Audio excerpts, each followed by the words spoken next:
Let's take on some more previous year gate problems from the chapter stress and strain. The strain hardening exponent N of stainless steel SS304 with distinct yield and UTS values, okay, undergoing plastic deformation is, okay. So for a ductile material, the true strain and true stress are related as sigma t is equals to k epsilon t raised to power n, okay, where n is the strain hardening coefficient. Strain hardening coefficient. This is true strain, epsilon t, and sigma t is true stress. Okay, and for this stainless steel with distinct yield and UTS values, n lies between 0 and 1. That is option C. This is 1. Okay. Next question. The geometry test is used to find the hardenability. Direct question on your theory. Okay, let's move on to the next question. A horizontal bar with a constant cross section is subjected to loading as shown in the figure. The Young's moduli for the sections AB and BC are 3E and E respectively. Okay, for AB it is 3E and for BC it is E. For the deflection at C to be 0, the ratio P by F is. Okay. So draw the FBT of the individual bars. Okay, so for BC,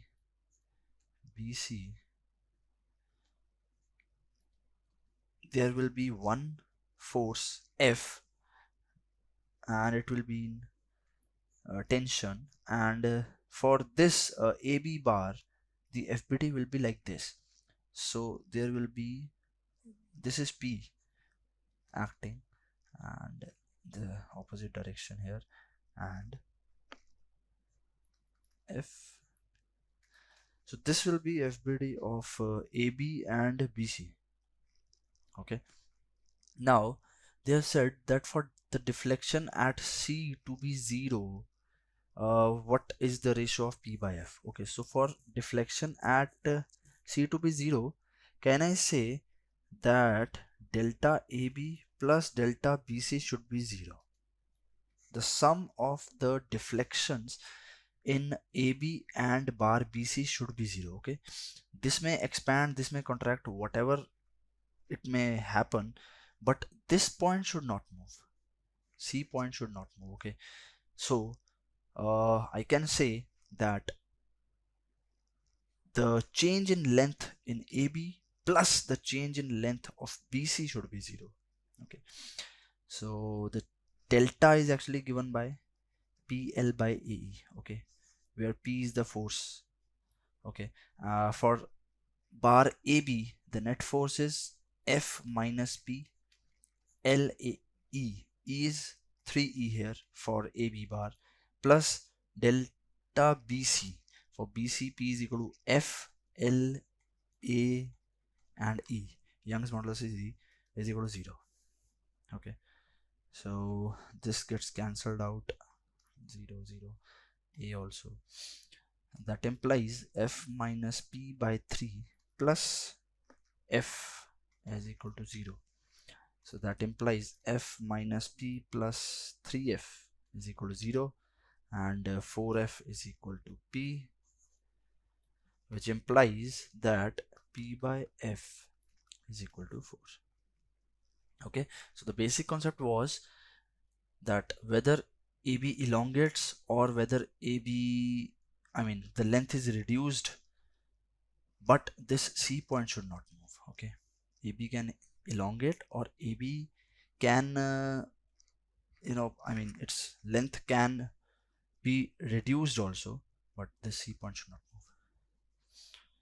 So let's move on to the next question.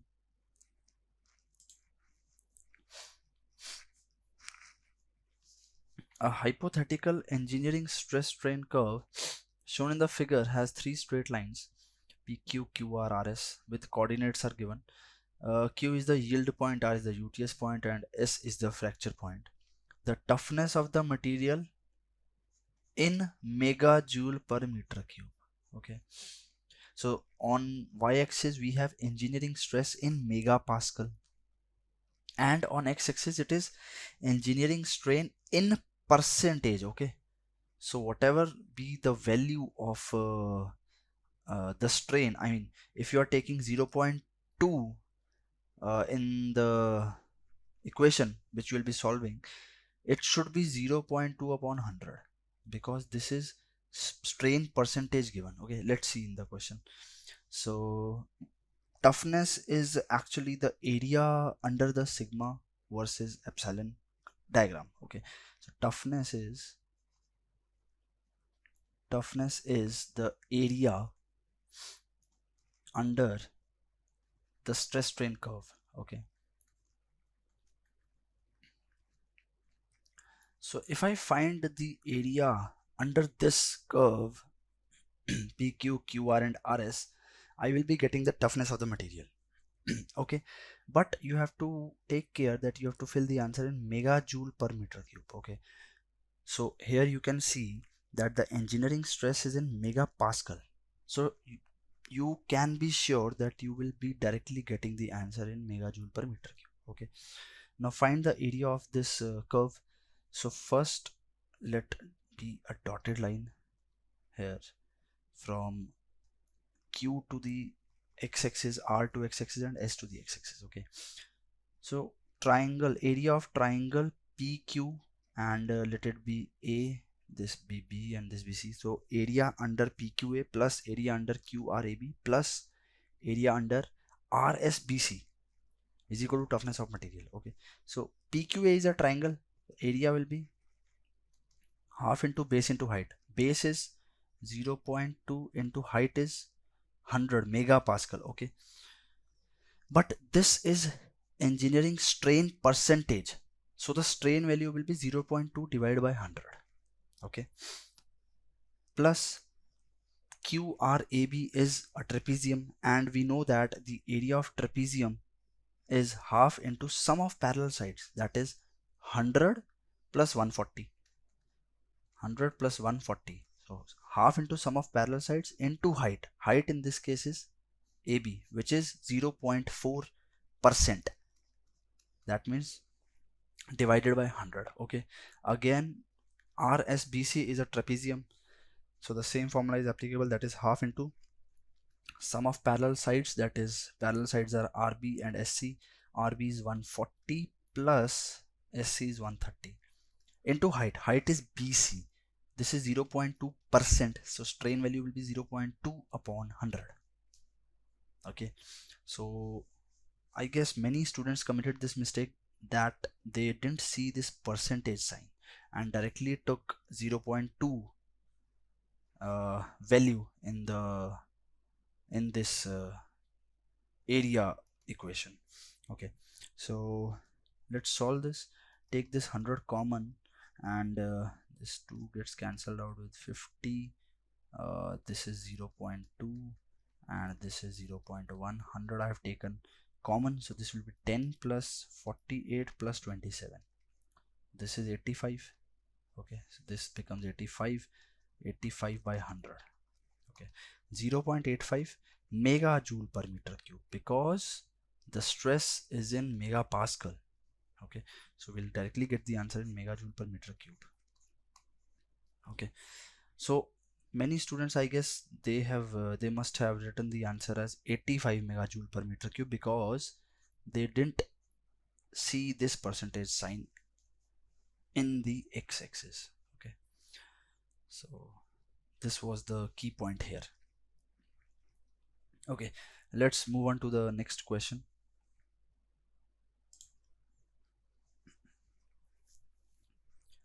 In the figure, the load P is equal to 1 Newton, length L is 1 meter, AB and BC. BC's length is 1 L, and which is equal to 1 meter. Young's modulus E is 70 gigapascal, and the cross section of the links is a square with dimensions 10 cross 10 mm.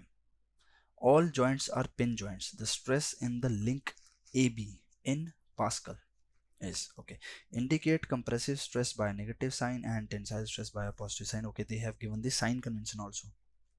Okay, so what can we do? We can draw the FBD of this B joint. Okay, so here there is a force P acting in this direction.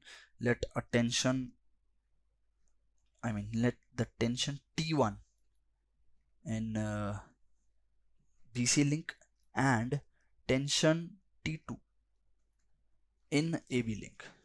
Okay, these are the coordinate axes X, Y. Okay, so this is 45 degree, this is also 45 degree, this will be P cos 45 and here it will be P sine 45. Okay, and in this direction this will be T1 cos 45 degree, and in vertical direction it will be T1 sine 45 degree. So what you have to do now is sigma fx is equal to 0 and sigma fy is equal to 0. Great. So sigma fy is equal to 0. I can say T1 sine 45 degree is equal to P sine 45 degree plus T2. So this is equation 1, and similarly I can apply sigma fx is equal to 0. Okay, so this will give me P cos 45 degree is equal to T1 cos 45 degree. Great. So P is equal to T1 from this second equation. P is equal to T1. Okay, put this P is equal to T1 here because we have to find T2. So T1 sine 45 degree is equal to T1 sine 45 degree plus T2. Oh, this gets cancelled out. So T2 becomes 0. T2 is equal to 0. Okay, so the force in the link AB is 0. That implies stress will be 0. Okay, next question.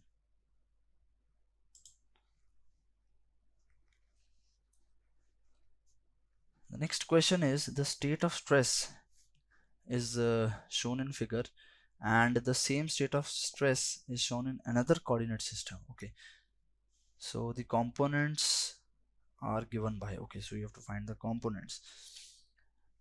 See that in figure A and in figure B, actually figure B has been rotated by 45 degrees. Sorry, figure A has been rotated by 45 degrees to get figure B. Okay, so for figure A, that is the state of stress shown in figure A, as there is no shear stress in this configuration, shown in figure A, can I say the principal stresses will be equal to sigma 1 2 is equal to minus P and P only. Okay, you can prove this by, you can find the principal stresses in this configuration by our formula, which is sigma x plus sigma y by 2 plus minus under root sigma x minus sigma y by 2 whole square plus tau xy square. Okay, so in this state of stress I can find out sigma 1 2 by this formula, which will give me the values of the principal stresses, which will be equal to minus P and P. Okay, this is minus P and P. Okay, because tau xy is 0, this is 0, sigma x is P plus sigma y is minus P, so this becomes 0 plus minus sigma x is P minus of minus P is plus P by 2 whole square. So this is actually plus minus P. See we got the answer. Sigma 1 2 is equal to minus P comma P. Okay, now this state of stress, you have to find the components at an angle 45 degree to this state of stress. So draw the Mohr's circle.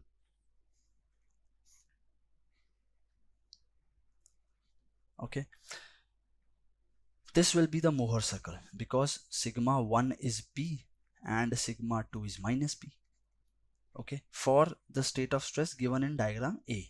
Okay, now we have to find the components by, I mean, at an angle of 45 degrees. So in Mohr's circle, the angle at which you have to find the components will be twice of the angle at which we have to find the components. So this will be at 90 degree.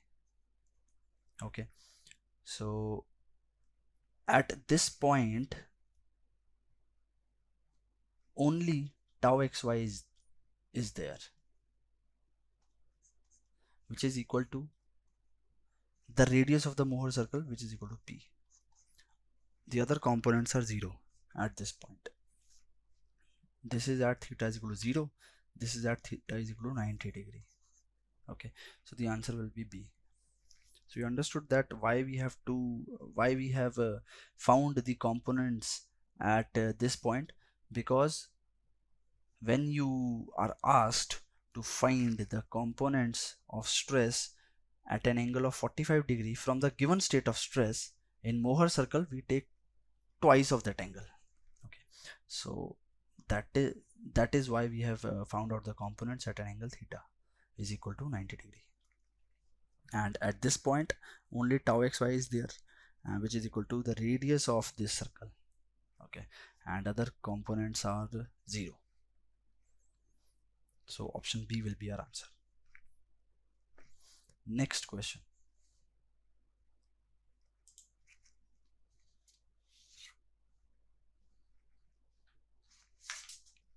Engineering strain of a mild steel sample is recorded as 0.100%. Again, we are having a percentage sign. So percentage engineering strain is equal to 0.1%. So the value of engineering strain will be 0.1 divided by 100, that is 0.001. Okay, and we have to find the true strain. We know the relation between a true strain and engineering strain, which is epsilon t is equal to ln 1 plus epsilon e. Okay, so epsilon t is equal to ln 1 plus 0.001, which is equal to ln 1.001, and which gives us the true strain as 9.995 into 10 to the power minus 4. The options are given in percentage. Okay, so that implies we have to find percentage true strain, which is 9.995 into 10 to the power minus 4 into 100. Okay, so this gives me the percentage true strain is equal to 0.099%.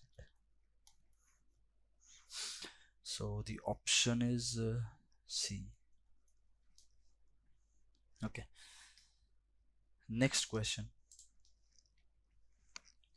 A square plate of dimension L by L is subjected to a uniform pressure load P is equal to 250 megapascal on its edges as shown in the figure. Okay, assume plane stress conditions.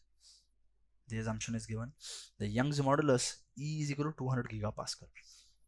The deformed shape is a square of dimension L. Oh, this should be L minus 2 delta. This is L minus 2 delta. The new dimension of the square is L minus 2 delta. So if L is 2 meters and delta is 0.001 meter, the Poisson's ratio of the material is. Okay, so let's assume our coordinate x is in this direction, x is positive, in this direction y is positive. Okay, so the strain in x direction can be written as minus p by e minus sign, because this pressure is acting on the square and it is compressive in nature. Okay, so for compressive stress the sign convention is negative. Okay, so minus p by okay, minus nu into minus p by e, okay, because in y direction also there is a stress acting, and due to this stress, due to the stress in y direction, the effect in x direction will be opposite of the stress which is acting in x direction. Okay, so by solving it, this will be minus p by e minus nu minus p by e. Okay, so strain in x direction is actually change in length upon original length, and change in length is minus 2 delta. I have taken the sign minus because the length is reducing, so it will be minus 2 delta upon L. This will be epsilon x. Okay, so now solve it. Minus 2 delta by L is equal to minus p by e plus nu p by e. Okay, uh, minus 2 delta by L is equal to, this will be minus p by e 1 plus nu. This minus minus gets cancelled out. Now put the values. 2 into 0.001 by L is 2 is equal to P is 250 megapascal, and E is 200 gigapascal, so 200 times 1 9, 1 plus nu. Solve it. Nu will be 0.2. Okay, let me explain this equation again. We write the strain in x direction when, suppose this is a cube, and okay, not cube, suppose this is a square, okay, and suppose that tensile stresses are acting on the sides. काटना पड़ेगा, काटना पड़ेगा।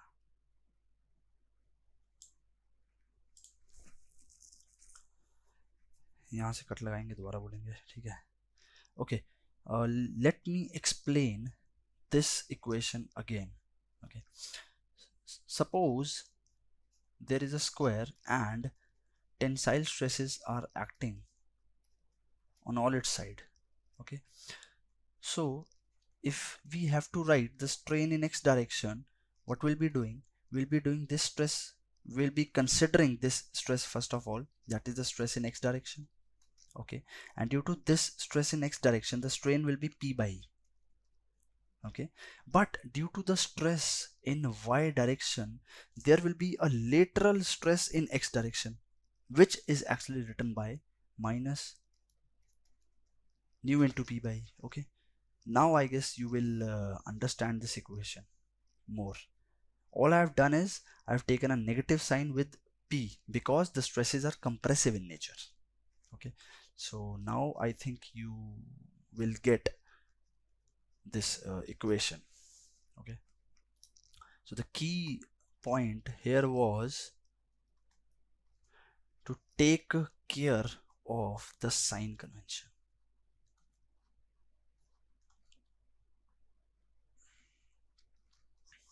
Okay, thank you.